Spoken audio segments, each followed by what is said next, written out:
Bismillahirrahmanirrahim. Assalamualaikum warahmatullahi wabarakatuh. Baik tuan-tuan, pada minggu ni kita akan masuk satu pelajaran baru yang mana pada minggu ni kita nak sambung pelajaran kita pada peringkat pertama, layan pertama. Kan pada pengajian kita yang lepas saya selalu kaitkan layan ataupun pengajian peringkat kedua kan, kita cari isim ni, isim yang ada gelaran dan fungsi ke isim biasa. Sebenarnya itu pelajaran peringkat kedua Tapi minggu ni kita nak fokus pelajaran peringkat pertama semula bagi tuan-tuan back on track balik pengajian kita.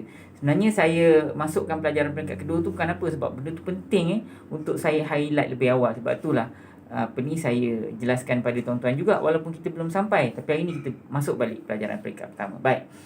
Tuan-tuan, pelajaran peringkat pertama sebenarnya perkara pertama dijelaskan pada pelajar ialah kenalkan. Dalam Quran hanya ada 3 jenis kalimat saja. Itu tuan-tuan no problem isim, fa'il, haraf Baik, sebenarnya pelajaran peringkat pertama, selain daripada kenalkan 3 jenis kalimat dalam Quran yang tuan-tuan bakal jumpa tu, nak jelaskan sebenarnya ada ganti nama diri yang tersembunyi dalam kalimat-kalimat Al-Quran. Yang itu tuan-tuan tak ada masalah juga. Kalau dalam kalimat fa'il, tuan-tuan bacalah terjemahan dia, terus tuan-tuan tahu apa kalimat dia. Betul kan? Baik, sebenarnya pada minggu ni saya nak jelaskan tuan-tuan secara teknikal pula. Secara makna tuan-tuan baca, tuan-tuan tahulah. Tuan-tuan baca je, senang je kan. Tapi sebenarnya dia ada cara teknikal macam mana tuan-tuan nak tahu jantina, jumlah dan ganti nama, then baru tuan-tuan tahu ganti nama diri tersembunyi dekat dalam tu. Tuan-tuan dengar dulu. Baik. Sebelum tuan-tuan tahu apa ganti nama diri yang tersembunyi dekat dalam kalimat isim dan fa'il, sebenarnya tuan-tuan kena tahu 3 maklumat penting. Jadi selama ni tuan-tuan tak payah tahu, saya je bagi tahu kat bawah tu, dia telah duduk. Apa ganti nama diri dekat dalam tu? Dia, ataupun dalam bahasa Inggeris dia tu he. Kalau ganti nama diri dekat dalam tu ialah she, saya akan bagi tahu dia. Tiba she tu saya letak P perempuan dalam kurungan. Dia telah bersandar di perdu pohon kurma selepas melahirkan Nabi Isa contohnya. Dia telah bersandar contohnya. Dia telah bersandar dalam kurungan saya letak P. Jadi tuan-tuan akan tahu yang bersandar ni perempuan. Macam tu Tapi tuan-tuan tak jumpalah dalam ayat-ayat yang kita baca sebelum ni. Tapi nanti kita akan bagi contoh-contoh lah kemudian nanti.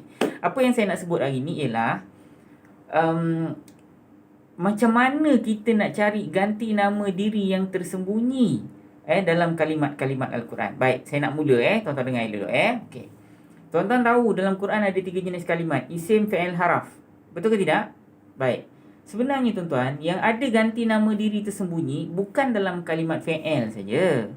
Dalam kalimat fa'il tu tuan-tuan boleh tengok, boleh baca kan. Sebenarnya dalam kalimat isim pun ada ganti nama diri tersembunyi di dalam dia, tapi tuan-tuan tak boleh baca sebab saya tak letak terjemahan dia dekat bawah terjemahan tu. Faham tak? Okey. Contohnya gini katalah kalimat perbuatan khalaqa, dia telah mencipta. Tuan-tuan baca, dia telah mencipta. Jadi tuan-tuan tahu ganti nama diri dekat dalam tu ialah dia. Betul kan? Tapi kalau tuan-tuan jumpa kalimat isim, contohnya kalimah katalah kalimah yang kita pernah jumpa kalimah Allah contohnya, ataupun kalimah alhamdu, dia segala pujian. Itu ialah kalimat isim, alhamdu. Tapi saya tak letak dia segala puji, aku segala puji. Kalau kalimah Allah dia, Allah, aku, Allah, engkau, Allah, mereka, Allah, tak ada.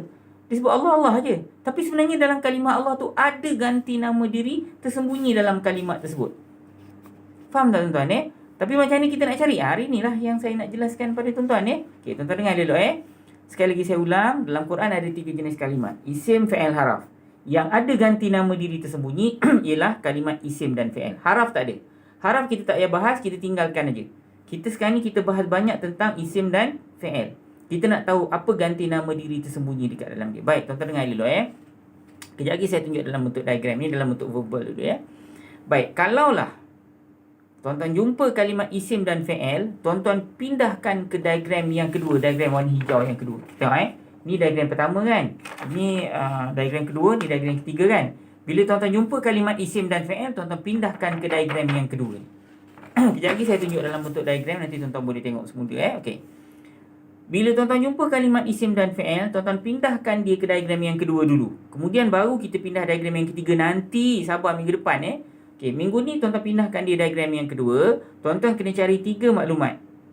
Maklumat yang pertama ialah tuan-tuan kena cari jantina kalimat tu. Maklumat yang kedua tuan-tuan kena cari jumlah kalimat tu. Yang ketiga, tuan-tuan kena tahu dia first person ke, second person ke, third person. Okey, satu-satu tuan-tuan. Hari ni saya nak jelaskan macam mana nak cari jantina. Nanti insya-Allah pada pertemuan kita akan datang macam mana nak cari jumlah. Nanti kemudian pertemuan yang berikutnya saya akan jelaskan macam mana nak tahu ganti nama diri dalam kalimat tu. Ganti nama diri pertama ke, kedua ataupun ketiga. Okey, jantina. Tuan-tuan tengok Okey, untuk cari jantina ni senang ya tuan-tuan. Kalau tuan-tuan nak tahu, kalau kalimat isim, tuan-tuan tengok ta marbutah dekat ujung kalimat tu. Ni basic Nanti kita akan ada penambahan tau Okey, basicnya tuan-tuan tengok ujung dia ada ta marbutah tak? Kalau ada ta marbutah, ni kalau kalimat isim tau, tengok ta marbutah. Kalau ada ta marbutah maka kalimat tu kalimat perempuan lah. Kalau kalimat tu kalimat fi'il pula, nak cari ta marbutah tak ada tau. Yang itu mudah. Tuan-tuan tengok dalam terjemahan tu saya letak P dalam kurungan.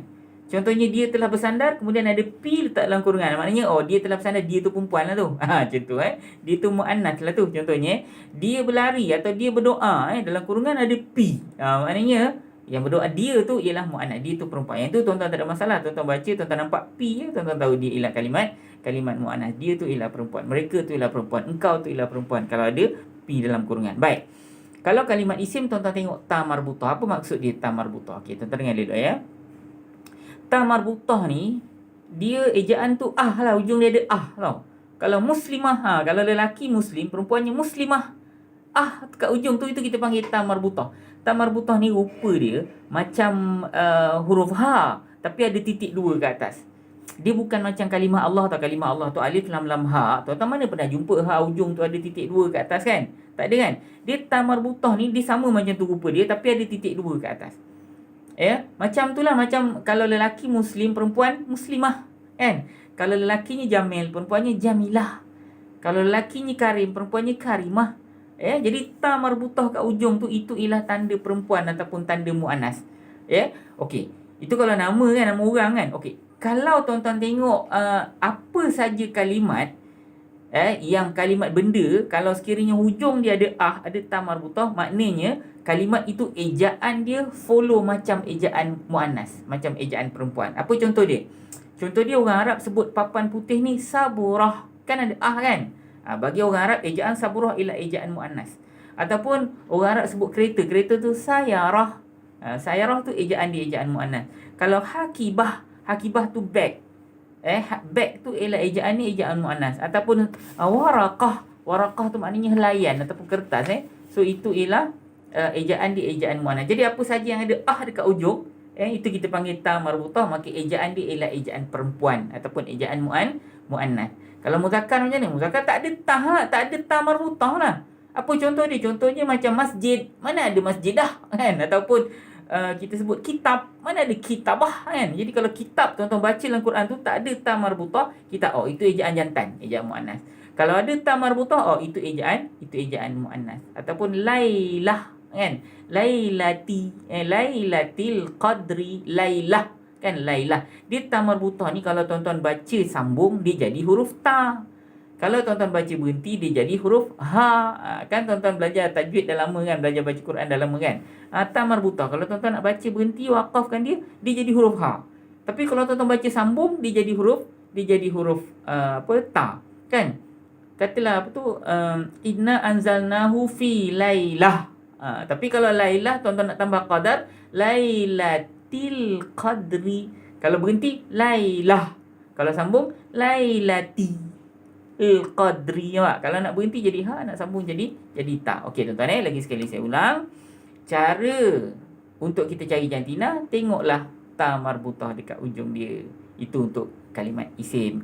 Kalau kalimat fi'il ada P dalam kurungan. Yang ni jarang dalam Quran tuan-tuan. P dalam Quran jarang Nantilah bila-bila kita jumpa nanti saya tunjukkan Tapi tuan-tuan mesti boleh bayangkan Kalau tuan-tuan rajin cuba tuan-tuan cari dekat dalam Quran tu, carilah mana kalimat yang ujung dia ada P. Itu kalimat muannas tu Okey, sepidah lalu saya ulang sebelum kita masuk ayat Quran kita ambil inna anzalnahu fi lailatul qadri. Kita ambil ayat yang sama So dalam Quran ada 3 jenis kalimat, isim, fi'il dan haraf. Yang ada ganti nama diri tersembunyi ialah dalam kalimat isim dan fi'il. Dalam haraf tak ada, tak payah pindah Okey, kalau tuan-tuan jumpa kalimat isim dan fi'il, pindahkan ke diagram yang kedua. Dalam diagram yang kedua tu, satu kalimat yang tuan-tuan sedang bahas tu, Tuan-tuan kena cari 3 maklumat penting dekat dalam kalimat tu. Yang pertama, tuan-tuan kena cari jantina dia apa. Yang kedua, tuan-tuan kena cari jumlah dia apa. Yang ketiga, tuan-tuan kena tahu apa ganti nama diri dekat dalam tu. Okey tuan-tuan, saya nak tunjuk dalam bentuk diagram. Kemudian kita akan masuk ayat Quran. Kita akan pakai ayat Inna anzalnahu fi lailatul qadri, insya-Allah. Tuan-tuan tunggu video yang kedua, insya-Allah.